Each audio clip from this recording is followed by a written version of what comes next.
We've all seen the viral clips of life-changing auditions, but what happens when the most celebrated performance in the show's history actually triggers a national investigation? Standing in the wings of the London Palladium, Sydnie Christmas looked like every other hopeful who had walked those boards before her, nervous, unassuming, and desperate for a chance. When she opened her mouth to sing, the atmosphere didn't just change, it shattered. It was a vocal masterclass that led to an immediate golden buzzer. Yet as the gold leaf settled on the stage, a digital firestorm was already brewing in the background. As a reporter covering the entertainment beat, I've seen my fair share of overnight sensations, but the speed at which the public turned from awe to suspicion was unprecedented. Within hours of the broadcast, the gym receptionist narrative began to show significant cracks. It wasn't just about the music, it was about the perceived authenticity of the world's biggest talent platform. The audience felt they were witnessing a raw, undiscovered talent, but the internet was busy uncovering a resume that suggested otherwise.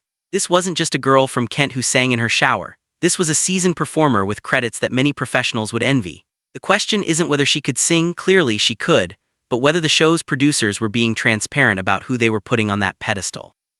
As we dug deeper into the production logs, we found that the discovery of Sydnie might have been less about luck, and more about a carefully curated selection process designed to guarantee a viral moment, regardless of the backlash it might invite. The discrepancy between the struggling artist persona and the professional reality became the first domino to fall in a scandal that would eventually reach the highest levels of the network's executive offices. While the judges were praising her natural gift, a paper trail was emerging that linked the singer to some of the biggest stages in the world, long before she ever met Simon Cowell. In investigative journalism, we follow the receipts, and in the case of this BGT breakout, the receipts were everywhere. Our team uncovered that Sydnie Christmas had already been a lead in major productions like Starlight Express and had performed on luxury cruise lines and international stages for years. Now there is nothing inherently wrong with a professional seeking a bigger platform, but the breaking of the show happened because of how the story was framed.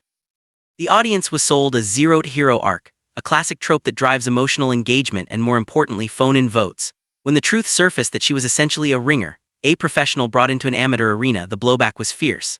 Industry insiders began leaking stories of internal frustration, suggesting that other truly amateur acts were being pushed aside to make room for pre-polished talent that would look better on TikTok.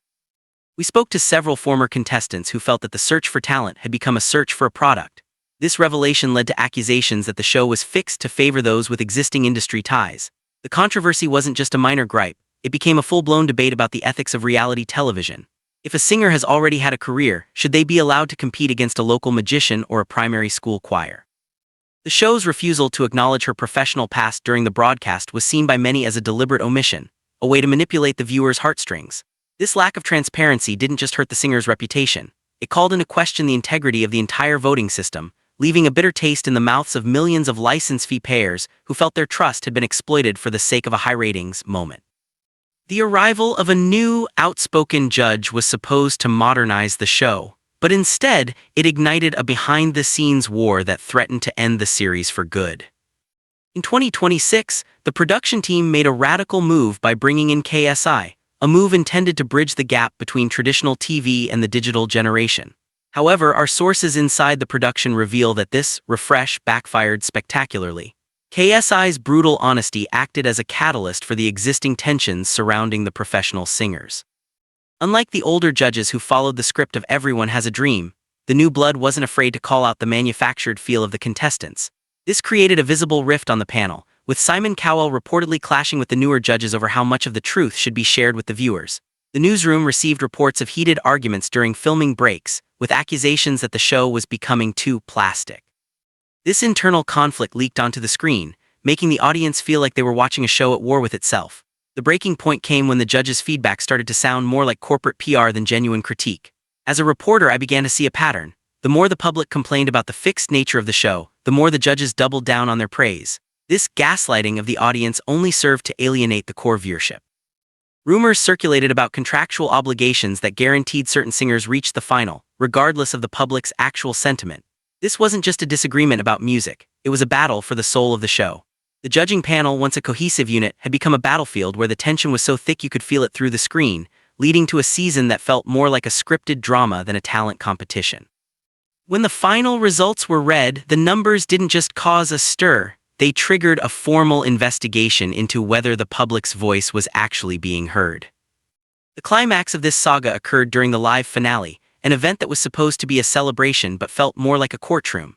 When Sydnie was announced as the winner, the reaction in the room was a mix of cheers and audible booing, a rarity for BGT. But the real story was in the data. Our investigation into the voting patterns showed a massive, almost statistical anomaly in how the votes were distributed. With nearly a third of the total vote going to one person in a field of 10, accusations of botted votes and rigged systems flooded our tip line. While the network denied any wrongdoing, the damage was done. The soul-destroying backlash Sydnie faced after her win was a direct result of the show's failure to manage the narrative. People weren't just mad at her, they were mad at the system that seemed to favor the elite over the underdog. We reached out to experts in digital forensics who noted that the way the show's app handled voting could, in theory, be exploited, though no smoking gun was ever officially presented. However, in the court of public opinion, the verdict was already in. The show had broken because it had lost the one thing a reality show cannot survive without: the belief that the audience has the power. The finale wasn't a crowning moment. It was a PR nightmare that saw the winner being hounded by off-script comments and online vitriol that reached dangerous levels. The scandal wasn't just a headline. It was a systemic failure that forced the network to reconsider the entire format of the show moving forward, leading to whispers that the 2026 season might be the last one we see in its current form. As the dust settles on the most controversial win in history, we're left asking a chilling question. Has the quest for viral fame officially killed the variety show? The ultimate casualty of the Sydnie Christmas era wasn't just the singer's reputation. It was the concept of variety itself. For decades, Britain's Got Talent was a sanctuary for the weird, the wacky, and the wonderful. It was the only place where a dancing dog could realistically beat a world-class opera singer. But our analysis of the last few years shows a sharp decline in non-singing acts reaching the final stages. The breaking of the show refers to the loss of this balance. When the competition becomes a battle of the pros, the local juggler or the community dance troupe doesn't stand a chance. This shift has led to what we call the variety crisis. Internal memos we've reviewed suggest that producers are increasingly pressured to select acts that have streaming potential over acts that are simply entertaining. This corporate mindset has stripped the show of its heart. The public's resentment isn't just about one singer. It's about the fact that the little guy has been priced out of the competition. The rumors of a no-pros rule for future seasons are a direct response to this outcry, but many industry experts believe it's too little too late. The trust is gone. As a news agency, we've tracked the ratings and the trend is clear. The audience is switching off because they no longer see themselves reflected on that stage. The golden buzzer has gone from a symbol of hope to a symbol of the chosen ones. Whether the show can pivot back to its roots or if it will continue to lean into the manufactured drama remains the biggest mystery in television today. Beyond the ratings and the rigged headlines lies a darker story of the mental toll this manufactured fame takes on the people at the center of the storm. While the public debates the fixed nature of the show, we must also look at the human cost. Sydnie Christmas, despite her professional background, is still a person who walked into a cage of national scrutiny. Our sources close to the singer describe the aftermath of her win as a dark period. The level of accusations surfacing regarding her character and the disturbing messages she received online led to a significant decline in her well-being. It's a classic case of the reality TV meat grinder. The show builds you up to break you down for the sake of a few more minutes of watch time. We've seen similar patterns with other contestants who were offed by the media's relentless pursuit of a scandal. The show's aftercare has been called into question, with many wondering if enough is being done to protect these individuals once the cameras stop rolling, and the scandal becomes the only thing people remember. As we conclude this investigation, it's clear that the breaking of Britain's Got Talent isn't just about a singer or a judging panel, it's about a fundamental shift in how we consume reality. We want the truth, but we're given a script. We want a competition, but we're given a product. As the curtain closes on this chapter of television history, we are left to wonder if the real talent was ever the singing at all, or if the real talent was the ability of the producers to keep us watching while the ship was sinking. The future of the show hangs in the balance, and the audience is now the ultimate judge, waiting to see if the next season can truly find its voice again, or if the music has stopped for good.